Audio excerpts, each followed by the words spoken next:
Hello dear students, once again welcome to the chemistry lecture. I hope you people are enjoying this chapter, that is chemical kinetics, chapter number 4, right? રાસાયણિક ગતિકી આપણે ભણી રહ્યા છીએ. એમાં આજે 13મો lecture છે. 13મો lecture કરીએ એ પહેલા આગળના લેક્ચર 12મા લેક્ચરમાં આપણે તો કે વેગ અચળાંક પર તાપમાનની અસર એવી એક થિયરી ભણ્યા. થિયરી થોડી લાંબી છે. અલગ અલગ પોસ્ચ્યુલેટ્સ એમાં ડિવાઈડ કર્યા હતા આપણે કે ભાઈ પહેલા આરએનએ સમીકરણનું એલેન વાળું સમીકરણ, એમને લોગમાં ફેરવીને સમીકરણ, પછી તાપમાનમાં 10 કેલ્વિનનો ફેરફાર થાય તો વેગ અચળાંક બમણો થઈ જાય છે, એ થોડું ભણ્યા. અને સાથે સાથે પછી એક નવું સમીકરણ આપણે મેળવી ગયા log K2/K1 વાળું, સક્રિયકરણ ઉર્જા મેળવવા માટે અથવા આર્હેનિયસ અચળાંક મેળવવો હોય તો પણ એના દ્વારા જઈ શકાય. અને જ્યારે ઓછી સંખ્યા આપી હોય, મતલબ ઓછા અવલોકનો કે અનુમાપનો હોય ત્યારે ગ્રાફ પદ્ધતિથી ન જઈએ અને એની બદલે એ સૂત્રમાં કિંમત મૂકી દઈએ T1 D2 K1 K2 ની, તો બહુ સરળતાથી સક્રિયકરણ ઉર્જા અને એના ઉપરથી આર્હેનિયસ અચળાંક મેળવી શકાય. આવી આપણે ચર્ચા કરી ગયા. અને ત્યારે એવું પણ કીધું હતું કે આ થિયરી વધારે ઉપયોગ અથવા સૂત્રનો વધારે ઉપયોગ સમજાય ક્યારે, તો કે દાખલામાં આપણે યુઝ કરીએ તો. ઓકે, તો આજે એમને રિલેટેડ એક નાનકડો દાખલો ગણવાનો છે. આ નાનકડો દાખલો 3 અથવા ખાસ કરીને 4 માર્કમાં પૂછી શકાય. ઓકે, તો સૌથી પહેલા રકમ જોઈએ શું કહેવા માંગે છે, પછી આપણે આગળ દાખલો કરીએ. ઓકે, સૌથી પહેલી વસ્તુ એ કે અહીંયા આપણને કીધું છે એક પ્રક્રિયાનો વેગ અચળાંક 27 અંશ સેલ્સિયસ તાપમાને, એટલે કે એક પ્રક્રિયા આપી છે, એમનો વેગ અચળાંક આપ્યો છે આપણને 27 અંશ સેલ્સિયસ તાપમાને 2 × 10⁻³ મિનિટ ઇન્વર્સ છે. મતલબ બે ડેટા થયા, એક તાપમાન આપ્યું છે અને એનો વેગ અચળાંક k નું મૂલ્ય આપ્યું છે. તાપમાનમાં 20 અંશ સેલ્સિયસ નો વધારો કરવામાં આવે એટલે બીજું તાપમાન આપ્યું છે. જે તાપમાન લીધું છે 27 અંશ સેલ્સિયસ, એમાં 20 નો વધારો કરવામાં આવે એટલે કે બીજું તાપમાન લીધું છે. તો k નું મૂલ્ય 3 ગણું થાય છે. તો k નું મૂલ્ય મળી ગયું બીજું. K1 આપ્યું તો એના ગુણ્યા 3 કરી નાખો એટલે K2 મળી જાય. તો T1 આપ્યું છે, K1 આપ્યું છે, T2 આપ્યું છે, K2 આપ્યું છે. તો તે પ્રક્રિયાની સક્રિયકરણ ઉર્જા ગણો. સક્રિયકરણ ઉર્જા એટલે એક્ટિવેશન એનર્જી EA ગણવાની છે. અને 37 અંશ સેલ્સિયસ તાપમાને વેગ અચળાંકનું મૂલ્ય કેટલું થશે એવું એક પૂછ્યું છે. મતલબ કે બે પ્રશ્નો પૂછ્યા છે. એક EA સક્રિયકરણ ઉર્જા ગણવાની છે અને બીજું 37 અંશ સેલ્સિયસ તાપમાને એના વેગ અચળાંક એટલે k નું મૂલ્ય ગણવાનું છે. એટલે T3 ને K3, T3 આપ્યું છે એના માટે K3 ગણવાનું છે. તો પહેલા આપણે સક્રિયકરણ ઉર્જા ગણવા માટે છે. એના માટે સૌથી પહેલા કોઈ પણ દાખલો લખવાની સિસ્ટમ પેપરમાંથી રકમ વાંચી અને પહેલા એનો ડેટા બનાવો એટલે એક્ઝેક્ટલી ખબર પડે કે આપણે કયા સૂત્રથી જવું પડશે, કઈ વસ્તુ આપી છે, કઈ ગોતવાની છે. રાઈટ? તો સૌથી પહેલા આપણને તાપમાન આપ્યું હતું એને આપણે T1 કહી દીધું, 27 આપ્યું હતું. પણ એઝ યુ ઓલ નો કે આપણે ગણતરીઓ બધી કેલ્વિન એકમમાં જ લઈએ, SI એકમમાં, એટલે +273 તો 300 કેલ્વિન તાપમાન આપ્યું છે T1. T2 માં શું કરતા હતા તો કે 20 અંશ સેલ્સિયસ નો વધારો કરતા હતા એટલે 27 ને 20 એટલે 47. તો 47 + 273 એટલે 320 કેલ્વિન.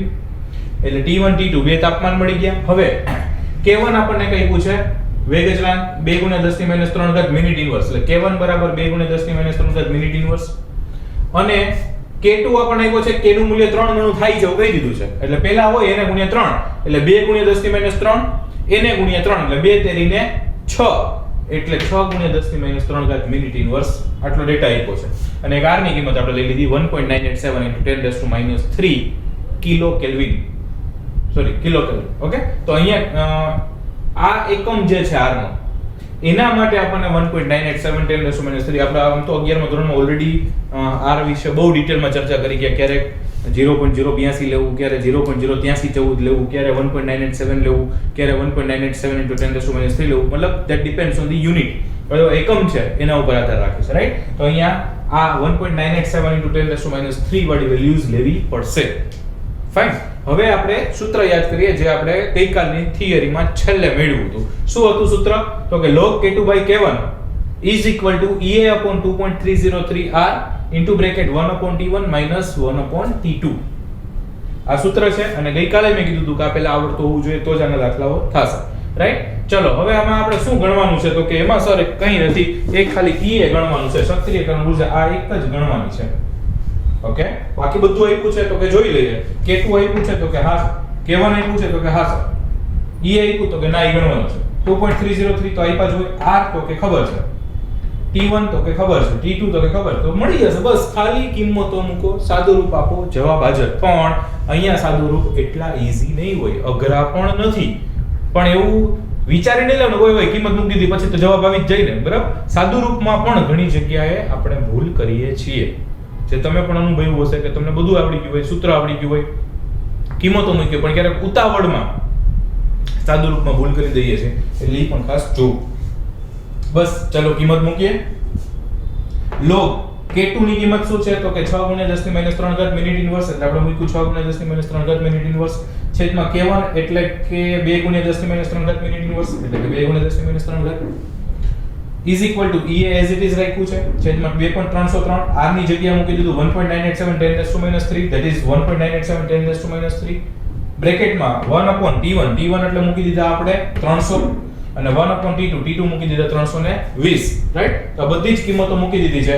હવે એનું સાદું રૂપ આપતા જઈએ. હવે આ 10 - 3 ઉડી જશે અને 6/2 એટલે 3, એટલે અહીંયા વધશે log 3. આટલાનું સાદું રૂપ આપશો એટલે વધશે log 3.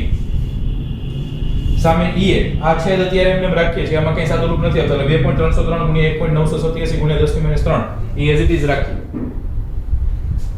આમનું સાદું રૂપ આપીએ તો શું થશે તો કે 1/300 - 1/320, તો લસા લઈને ગણતરી કરી નાખીએ તો 300 * 320 છેદમાં આવી જશે 300 * 320.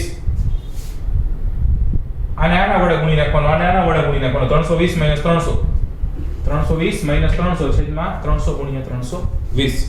ઓકે. log 3 એટલે 30 નો 0 માં log જોવાનો, 30 નો 0 માં તો હવે તમને મોઢે આવડે છે 4771. 30 નો 0 માં log કેટલો થાય 4771, તો log 3 આવશે 0.4771. આ EM નો 2.303 1.987 10⁻³ એમ નો, અહીંયા 320 માંથી 300 જાય તો 20 અને છેદ એમ નો. બસ હવે EA ને કરતા બનાવી દો, એટલે EA ને કરતા બનાવ્યા અને અહીંયા EA ને કરતા બનાવ્યા, બાકી બધુંય સામે જતું રહ્યું. 0.4771 into 2.303 into 1.987 10⁻³ into 300 into 320, આ 20 છે એ છેદમાં આવશે અને આમને કેલ્સીમાં મસ્ત સ્વિચો દબાવતા સાદું રૂપ આપો એટલે જવાબ આવશે 10.442, એટલે કે 10.442 કિલો, રાઈટ. તો EA એટલે કે સક્રિયકરણ ઊર્જા મળી, સક્રિયકરણ ઊર્જા મળી. કિલો કેલરીમાં આપણને 10.442 કેલરીમાં કે તો તમને આવડત છે કિલો ના 10⁻³ મૂકી દેવાના છે, કામ થઈ જાય પૂરું. આ પહેલો જવાબ મળ્યો. આ દાખલામાં આપણને બે પ્રશ્નો પૂછ્યા છે. એક પૂછ્યો છે પ્રક્રિયાની સક્રિયકરણ ઊર્જા ગણો, એટલે આ પહેલો પ્રશ્ન, અને બીજો આપ્યું છે 37°C તાપમાને વેગ અચળાંકનું મૂલ્ય કેટલું થાય. તો હવે આપણે બીજો પ્રશ્ન આમાં જે પૂછ્યો છે એની ગણતરી સ્ટાર્ટ કરવાની છે. કેલ્સી તમારી પાસે હોવું જ જોઈએ હાજરમાં, અને એવું નહીં કે ખાલી આ હું બોલ્યો લેક્ચર જોઈ લીધો, વિડિયો કામ પૂરું થઈ ગયું, પિક્ચર જોતા હોય પિક્ચર પૂરું એટલે કામ પૂરું, એવું નહીં, રાઈટ. લેક્ચર આપણે એટેન્ડ કરો ને એમાં આપણું ફિઝિકલ કેમિસ્ટ્રીનો પોર્શન ચાલે છે તો ઓબ્વિયસ છે જ્યાં જ્યાં ગણતરીઓ હોય ને કેલ્સી સાથે રાખવાનું, વિડિયો પોઝ કરો, રકમ જુઓ, જાતે ગણતરી કરો અને જુઓ કે જવાબ બરાબર છે કે નહીં. ઓકે, એવી જ રીતે પ્રેક્ટિસ કરવાની, ખાલી જોઈને મૂકી નથી દેવાનું સાહેબને સારું લાગે એટલે, બરાબર. એવું જ કરતા હશો મને ખબર છે, એટલે ગણતરી કરતા હશો, રાઈટ. ફાઇન. ઓકે, ચાલો તો બીજો ક્વેશ્ચન છે 37°C તાપમાને વેગ અચળાંકનું મૂલ્ય.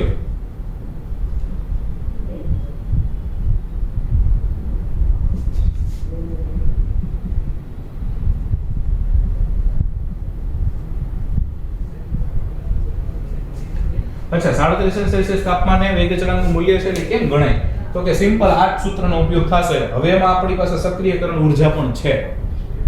ખાલી ફેર કેટલો પડશે ખબર છે? આમાંથી આપણે સપોઝ 37 વાળો એટલે 1 k ગણવાનો છે અને એના માટેનો t 37 મૂકવાનો છે, બરાબર છે. તો ધારો કે k1 k2 તો હું હતા, સોરી k1 t1 તો હતા ઈ જ લઈ લો, બરાબર છે. ગમે લઈ શકશો. તો કે ધારો કે હું તો t1 લઉં છું કેટલું તો કે આપણે હતું ઈ 300 કેલ્વિન, તો k1 કેટલો થશે તો કે 2 * 10⁻³ મિનિટ ઇન્વર્સ. સમજાય છે? આપણે k1 તો હતો ઈ જ લીધો, t1 એ હતો ઈ જ લઈ લીધો. k2 બરાબર શું લેશું તો કે તો હવે k2 ગણવાનો છે અને t2 કેટલા છે તો કે ઈ છે 37 પ્લસ 273 એટલે 310. ઓકે, અથવા અહીંયા t 37 ને k 37 એ લખી શકો તમે.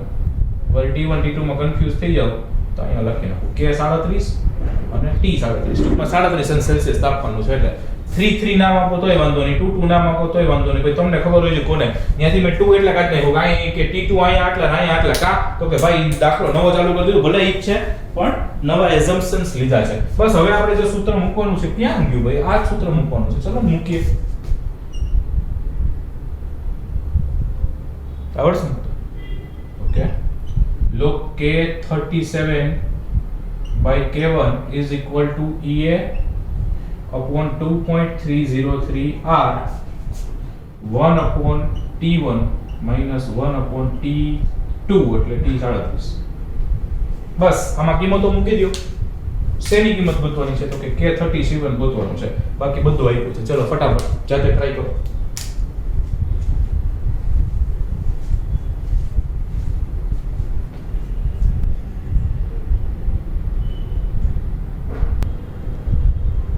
ઓકે, આઈ હોપ કે તમે આમાં પ્રેક્ટિસ કરી જાતે મૂકીને. હવે આપણે જોઈ લઈએ કે તમે કર્યું છે સાચું કર્યું છે કે નહીં.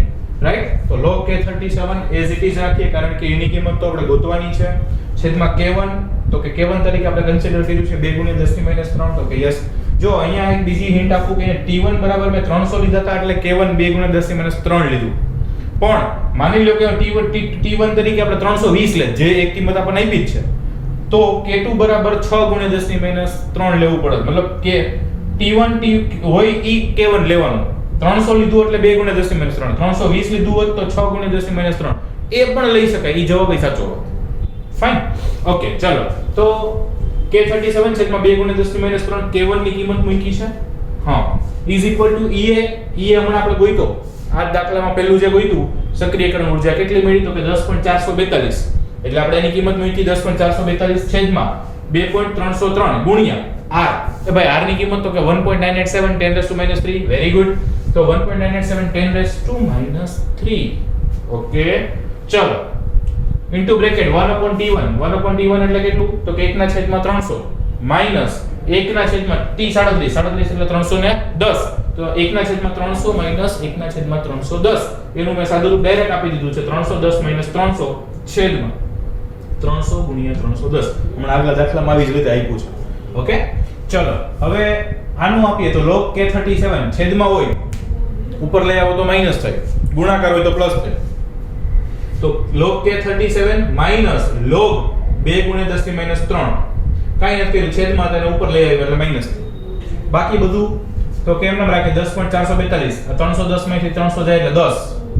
છેદ એમ નામ 2.303 1.987 10 - 3 300 310 બધું એઝ ઇટ ઇઝ. ફાઇન. હવે log K37 એમ નામ રાખીએ માઈનસ આમનો log 2 * 10 - 3 નો log કેટલો થાય? તો કે 10 - 3 તક નો log થાય -3.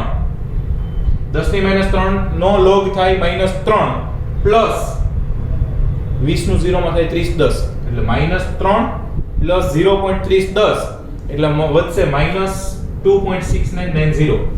આમનો log ટૂંકમાં આની કિંમત કેટલી થશે? આની કિંમત તો કે આટલી થશે. આ માઈનસ હતું ઈ તો એઝ ઇટ ઇઝ રાખ્યું છે બહાર. ઓકે, સામે આ બધાનું સાદું રૂપ આપશો એટલે આવશે 0.2453.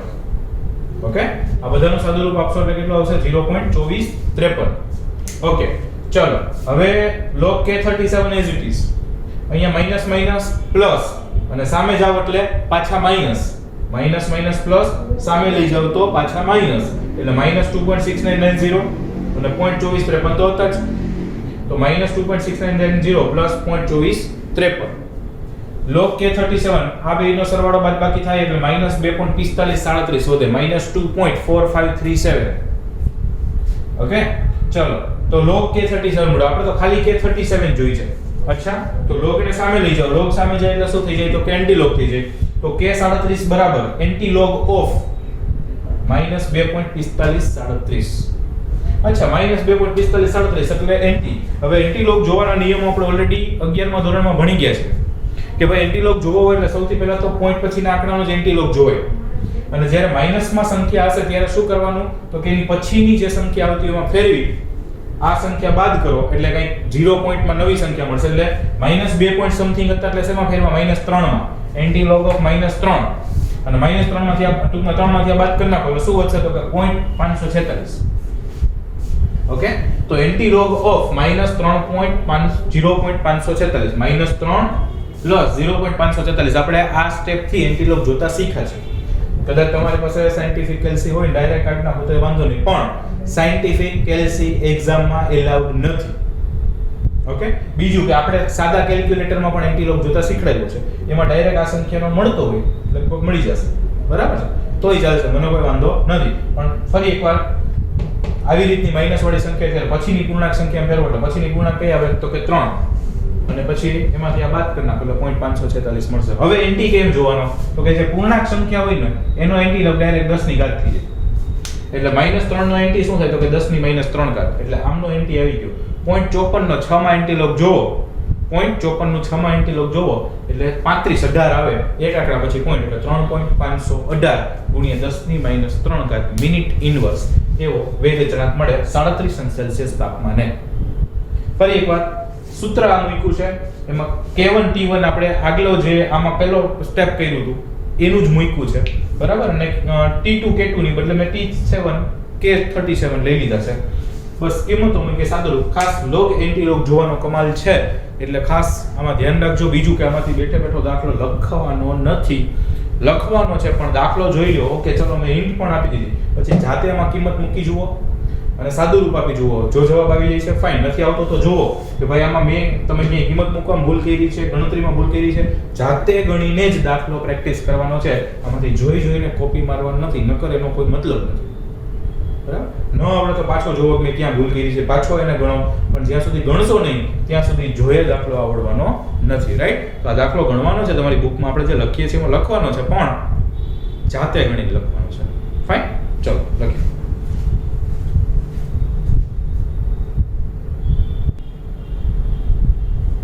ઓકે સ્ટુડન્ટ્સ, નેક્સ્ટ થિયરી છે ઉદ્દીપકની પ્રક્રિયા વેગ પર અસર. રેટ ઓફ રિએક્શન, પ્રક્રિયા વેગ જે છે એના ઉપર કેટાલિસ્ટ એટલે કે ઉદ્દીપકની અસર.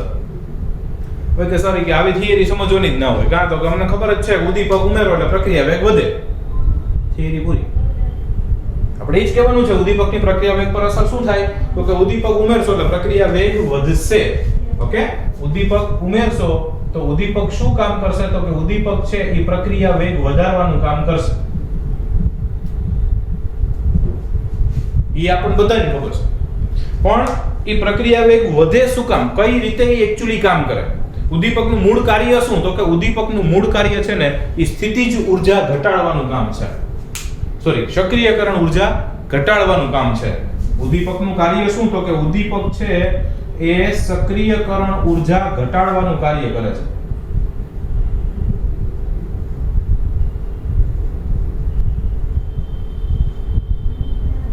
ઓકે, હવે પ્રશ્ન થાય કે સક્રિયકરણ ઊર્જા ઘટાડવાનું કામ કઈ રીતે કરે, અથવા ઉદ્દીપક છે તો એમ ફાયદો શું તો કે બહુ સિમ્પલ ઉદાહરણ, આપણે કેટલા બધા ઉદ્દીપકના અત્યાર સુધી ઉદાહરણ લીધા છે, ગમે એ ઉદાહરણ તમે આમાં લખી શકો, કોઈ જ વાંધો નથી. ઉદ્દીપકનું ઉદાહરણ હોવું જોઈએ. અહીંયા આપણે એક નવું ઉદાહરણ લીધું છે પોટેશિયમ ક્લોરેટ KClO3. હવે એમનું વિઘટન તમે કરાવો ગરમી આપીને અને ઓક્સિજન મેળવવાનો હોય તો મેળવાય, એમાં કઈ વાંધો નથી. પોટેશિયમ ક્લોરેટ એટલે KClO3 એમને ઊંચા તાપમાને ગરમ કરીને વિઘટન કરીને ઓક્સિજન મેળવી શકે, પરંતુ આનો પ્રક્રિયા વેગ જે છે એ ખૂબ ધીમો છે, એટલે ખૂબ ધીમે પ્રક્રિયા થઈને આપણને ઓક્સિજન મળે. પરંતુ એ પ્રક્રિયાને આપણે ઝડપી બનાવવી હોય તો એમાં મેંગેનીઝ ડાયોક્સાઇડ MnO2 ને ઉદ્દીપક તરીકે ઉપયોગ કરી નાખો, એટલે પોટેશિયમ ક્લોરેટમાં મેંગેનીઝ ડાયોક્સાઇડ ઉમેરીને પછી એને ગરમ કરો, ખૂબ ઝડપથી વિઘટન થઈને ઓક્સિજન મેળવી શકે.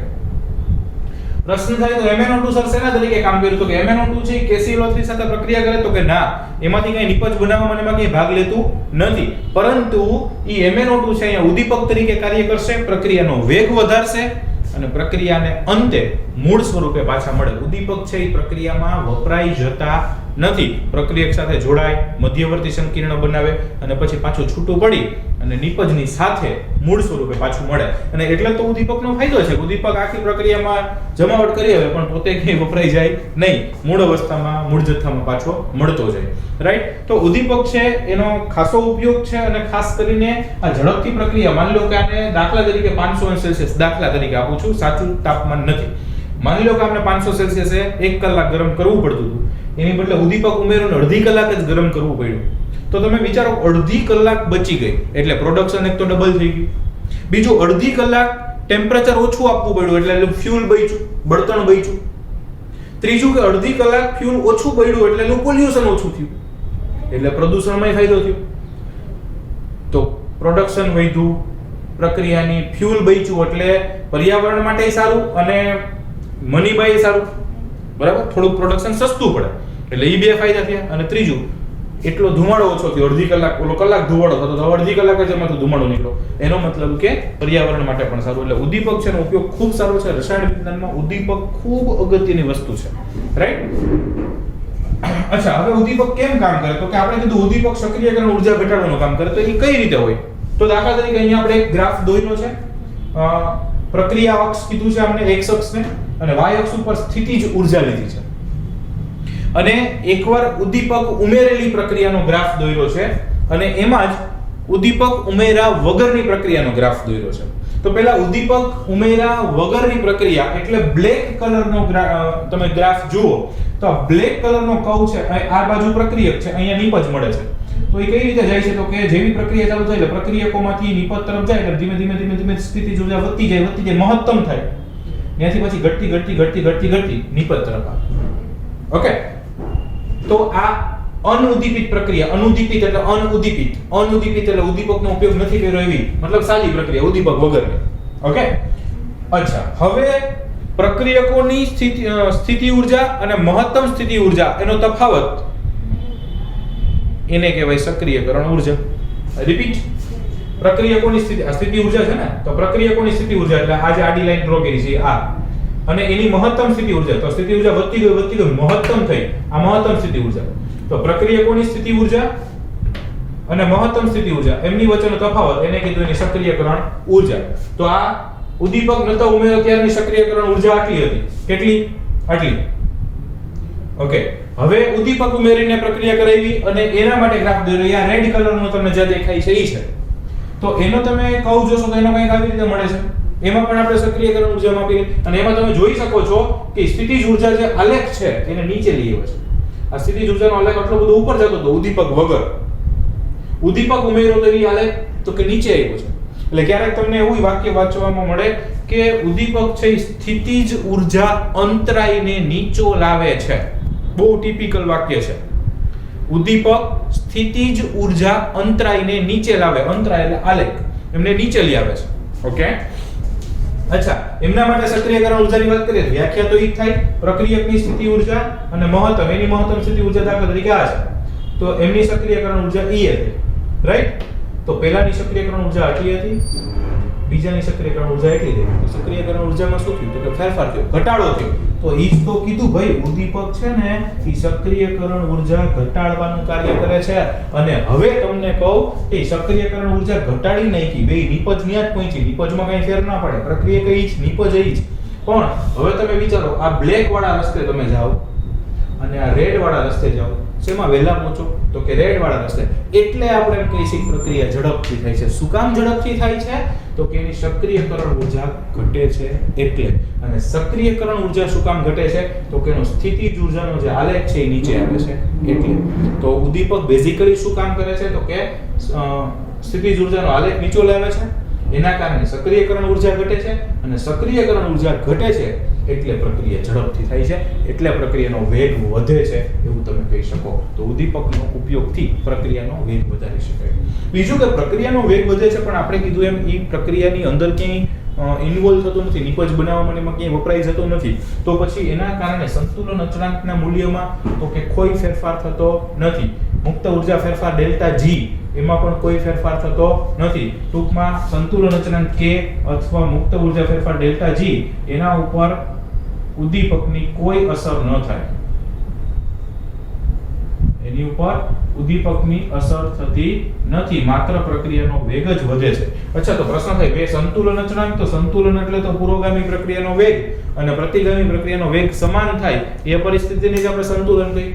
તો કે ભાઈ સંતુલન અચળાંકને તો અસર નથી થતી, તમે તો કીધું કે ભાઈ વેગ વધારે. તો કે ઉદ્દીપકની એક ખાસિયત છે કે પુરોગામી પ્રક્રિયાનો વેગ જેટલો વધારશે ને એટલો જ વેગ પ્રતિગામી પ્રક્રિયાનો પણ વધારશે. જેટલો પુરોગામી પ્રક્રિયાનો વેગ વધશે ને એટલો જ પ્રતિગામી પ્રક્રિયાનો વેગ વધશે. તો છેલ્લે વેગ તો ભલે ને વધેલો રહ્યો તો સરખો ને, બેનો વેગ, rate of the forward reaction, rate of the reverse reaction reaction becomes equal, એ તો વધારે તો પહેલા ઓછો હતો તો બે ઓછો હતો, હવે વધારે છે તો બે વધારે છે, તો સરખો ને બસ સરખો રહે તો સંતુલન અચળાંકને કોઈ અસર થતી નથી. એવી જ રીતે મુક્ત ઉર્જા ફેરફારને પણ કોઈ અસર થતી નથી. તો આ બેઝિક આઈડિયા છે શેના વિશે, તો કે ઉદ્દીપક વિશે, એટલે કે ઉદ્દીપકની પ્રક્રિયા વેગ પર અસર. અહીંયા મેં ખાલી મૂળ મુદ્દાઓ લખ્યા છે, આમની થિયરી તમારે ટેક્સ્ટ બુકમાંથી જોઈ અને એના મુદ્દાઓ બનાવવા પડશે. આટલું જ લખો તો ચાલશે નહીં. રિપીટ, મેં ખાલી અહીંયા સમજાવવા માટેની જ વસ્તુ લખી છે. આટલી જ વસ્તુ એક્ઝામમાં લખો અથવા આપણી ફેરબુકમાં લખો તો ચાલશે નહીં. વધારાની થિયરી પણ આમાં તમારી ટેક્સ્ટ બુકમાંથી જોઈ અને એના અમુક મુદ્દાઓ આમાં ઉમેરવા પડશે. ફાઇન, આજ પૂરતું એટલું રાખીએ, બાકીનું નેક્સ્ટ ટાઈમ. Thank you.